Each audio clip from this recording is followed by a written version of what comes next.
Olá, continuando nossos estudos de literatura, vínhamos falando do modernismo, né? Abordamos o modernismo na primeira geração, analisamos, né, um poema de um autor da primeira geração também, né, a Ode ao Burguês, do Mário de Andrade. Depois analisamos, né, um trecho de Macunaíma, também obra do Mário de Andrade, né? Então, assim, a gente fecha esse primeiro ciclo, né, do modernismo brasileiro, que se estende de 1922, né, que começou durante a Semana de Arte Moderna e vai até os anos de 1930. Né? E aí, os anos de 1930, começa, portanto, o que didaticamente chama-se de segunda geração. Para vocês acompanharem comigo, então, eu preparei uns slides aqui para vocês.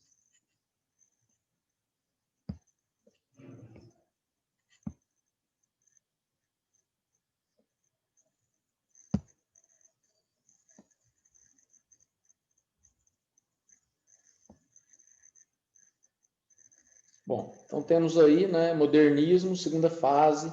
Primeiramente, a gente vai abordar a poesia, né, porque o modernismo aconteceu tanto na poesia quanto na prosa.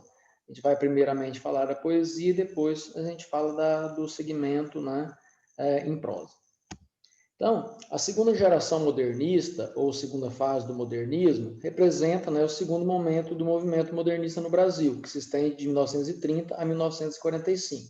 Tá? Então, o marco aí é 1930 a 1945. Tá? Chamada de geração de 30, essa fase foi marcada pela consolidação dos ideais modernistas, apresentados na semana de 1922. Lembre-se que esse evento marcou o início do modernismo, rompendo com a arte tradicional. Né? Lembrar sempre disso, portanto. Então, essa segunda geração é também chamada de geração de consolidação, porque ela vem consolidar, né, os ideais, né, modernistas da primeira geração. Não mais, né, com aquele mesmo vertente anárquica, destruidora, de ruptura, né, que tem o primeiro momento do modernismo. Agora, já com as ideias mais embasadas, né, mais tranquilas, o experimentalismo já foi feito. Então, alguns segmentos dessa arte, né, desse momento, vão voltar para a tradição, né? Mas o que eles vão fazer? Eles vão aliar essa tradição a ideias e ideais novos. Para muitos estudiosos do tema, a segunda geração modernista representa um período muito fértil e rico para a literatura brasileira, sem dúvida nenhuma. Né? Grandes escritores surgiram e se consolidaram aí, né? Tanto na poesia quanto na prosa. Né? Nós veremos aí a quantidade de autores e autoras, né, também presentes nessa segunda fase. Também chamada de fase de consolidação, a literatura brasileira está vivendo uma fase de maturação com a concretização e afirmação dos novos valores modernos. Além da prosa, né, claro, a poesia foi um grande foco dos literatos. Temas nacionais, sociais e históricos foram os preferidos pelos autores ou escritores dessa fase, portanto. Então, o foco, observa bem a questão da temática, né? Uma temática nacionalista, né, voltada para as questões brasileiras, né, sociais, né, muita problemática, né, social brasileira durante esse período, né, vai reverberar, portanto, nas páginas da literatura. Né, e fatos históricos também, né, tanto do presente quanto do passado, né, vão aparecer aí na literatura. Então, a segunda fase do modernismo no Brasil surgiu num contexto conturbado. Após a crise de 1929, né, em Nova York, a depressão econômica, né, a crise da Bolsa de Valores de Nova York, muitos países estavam mergulhados numa crise econômica, social e política. Isso fez surgir diversos governos totalitários e ditatoriais na Europa, os quais levariam ao início da Segunda Guerra Mundial, de 1939 a 1945. Né? Só para exemplificar aí, governos totalitários ocorreram praticamente em toda a Europa. Né? Nós tivemos aí o franquismo, né, na Espanha, o stalinismo, né, na Rússia, né, na União Soviética. Tivemos aí o fascismo, né, de Mussolini na Itália. e, por fim, o nazismo, né, de Adolf Hitler na Alemanha. Né? E esses movimentos, eles vão perdurar aí, vão levar também à Segunda Guerra Mundial, né? E isso teve consequências aqui na arte brasileira também. Né? Aqui nós tivemos Plínio Salgado, né, escritor aí da primeira geração modernista, né, que bebia dessas fontes, né, totalitárias, tanto para a política quanto para o fazer literário também. Então, além do aumento do desemprego, a falência de fábricas, a fome e miséria no Brasil, a Revolução de 30 representou um golpe de Estado. Devemos lembrar disso aí, que é um fato extremamente importante para essa geração. O presidente da República, Washington Luiz, foi deposto, impedindo assim a posse do presidente eleito Júlio Prestes. Né? E quem deu esse golpe de Estado, esse golpe, portanto, foi Getúlio Vargas. Né? Então, foi o início da era Vargas, né? E o fim das oligarquias de Minas e São Paulo. Né? Lembrar aí da política, né? Ali do café com leite. Né? Então, sai desse circuito Minas Gerais e São Paulo e agora vai para um outro ponto. Né? Getúlio Vargas era gaúcho. Né? Então, portanto, quebra com essa hegemonia política, né, dos dois lados, né, de São Paulo e de Minas Gerais também. Então, com a chegada de Getúlio ao poder, a ditadura no país também se aproximava com o Estado Novo, que vai vigorar de 1937 até 1945. Bom, só para dar continuidade, a gente verifica, portanto, aqui algumas características gerais, né, dessa segunda geração, aí tanto para a prosa quanto para a poesia. Né? Influência do realismo e do romantismo, né? Nós teremos aí na poesia, né, de Cecília Meirelles, por exemplo, Vinícius de Moraes, a influência grande do romantismo e também do simbolismo, né, e da vanguarda europeia surrealista também nessa vertente da poesia. Já na prosa, a gente pode destacar um neorrealismo, né, uma busca aí aos valores realistas, né, criando ali uma literatura, né, mais voltada para a observação, né, do escritor, né, a observação, análise, né, também do escritor. Então, é uma literatura nacionalista, né, universalista e calcada no regionalismo.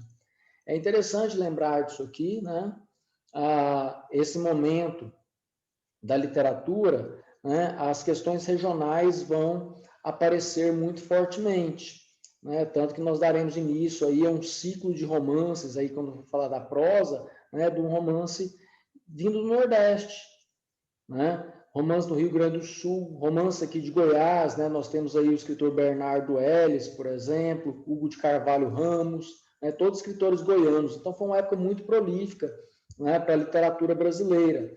Né, e justamente a ideia era consolidar essa literatura, né, através do regionalismo, mas aquele regionalismo que também se aparentasse ou se apresentasse como universal. Né? A ideia dos temas ali, a fome, a miséria, as questões políticas, né, a exploração do homem pelo homem, isso é inerente em qualquer lugar do planeta. Né? Então, é esse universalismo que vai aparecer dentro das questões regionais, portanto. Uma realidade social, cultural e econômica, né? Novamente volta a questão do realismo, valorização da cultura brasileira, assim como aconteceu com a primeira geração também, né? Influência da psicanálise de Freud, isso é importante porque vai inaugurar uma fase, né, aqui no Brasil chamada fase, né, ou vertente intimista, né, em que se há uma análise profunda, né, do comportamento e do pensamento da personagem, né, isso é feito na poesia da Cecília Meirelles, é feito na prosa da Clarice Lispector, né? Então, a temática é cotidiana e a linguagem coloquial, não tinha como ser diferente. Né? Essas foram as grandes conquistas aí do modernismo da primeira geração. Né? Tratar do assunto, né, que nos rodeia, né, aquilo que pode ser observado, aquilo que pode ser sentido, né, e passar uma linguagem, né, não acadêmica, né, uma linguagem mais popular, uma linguagem usual e corriqueira. Na poesia, nós teremos aí a presença, né, de versos livres e versos brancos, mas também a retomada, né, de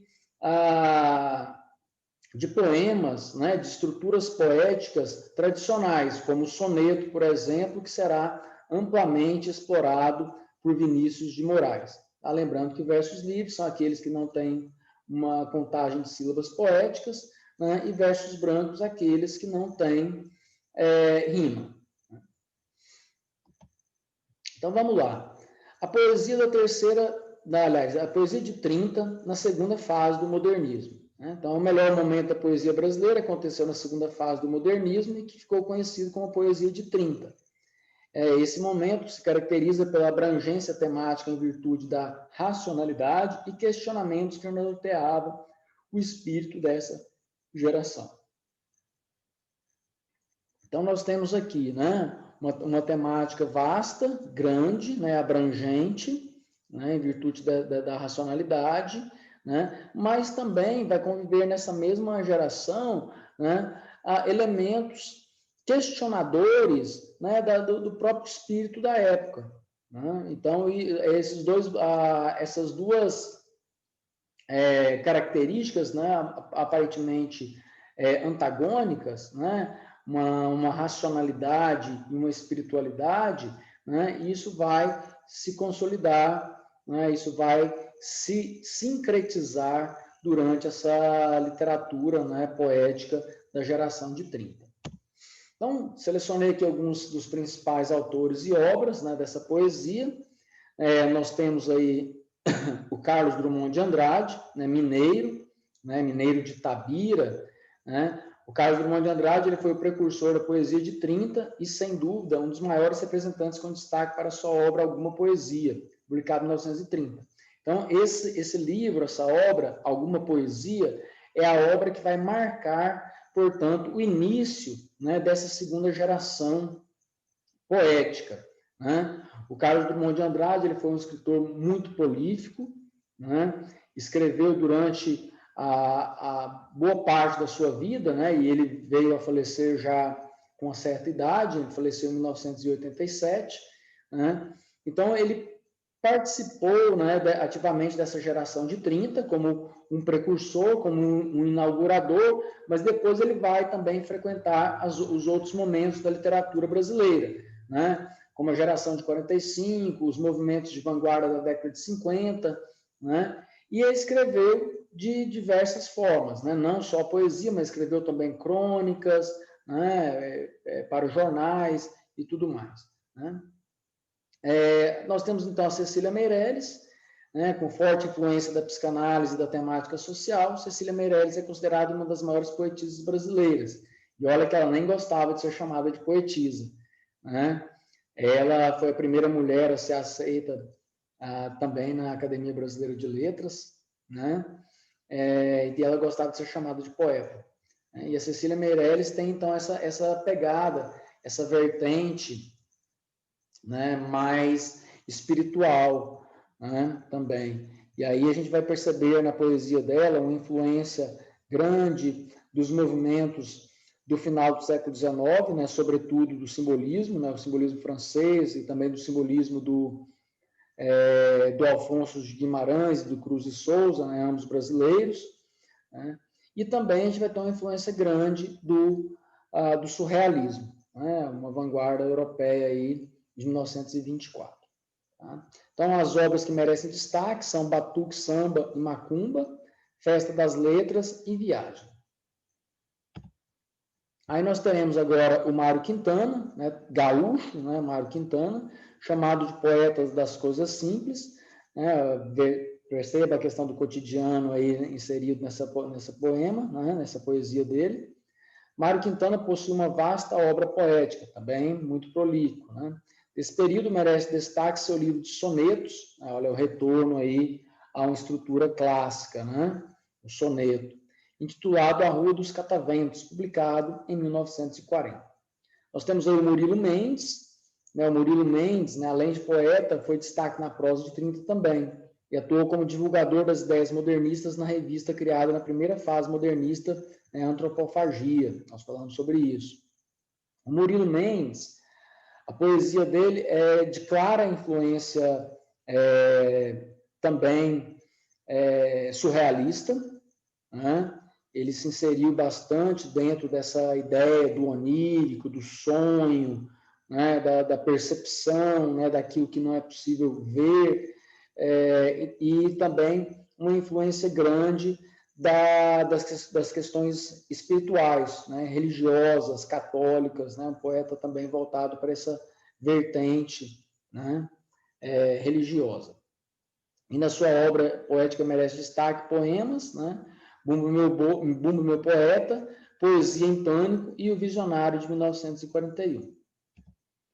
E aí nós temos ainda o Jorge Lima, né? O Jorge Lima é um grande amigo do Murilo Mendes, né? Inclusive escreveu um livro juntos, os dois, né?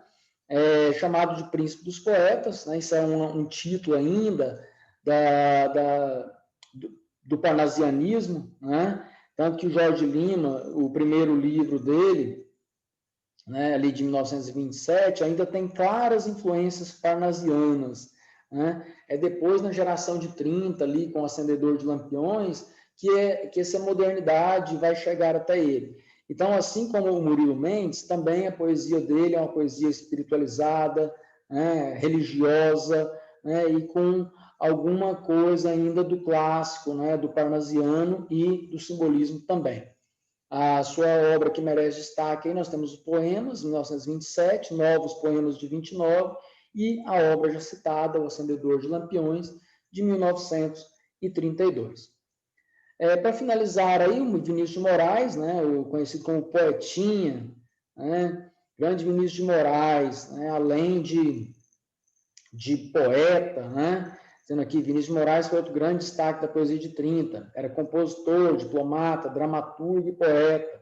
Publica em 1933 seu primeiro livro de poemas, Caminho para a Distância, e em 1936 seu longo poema Ariana, a Mulher, né? Então, o Vinícius de Moraes, além de poeta, ele foi todas essas alcunhas aqui citadas, né?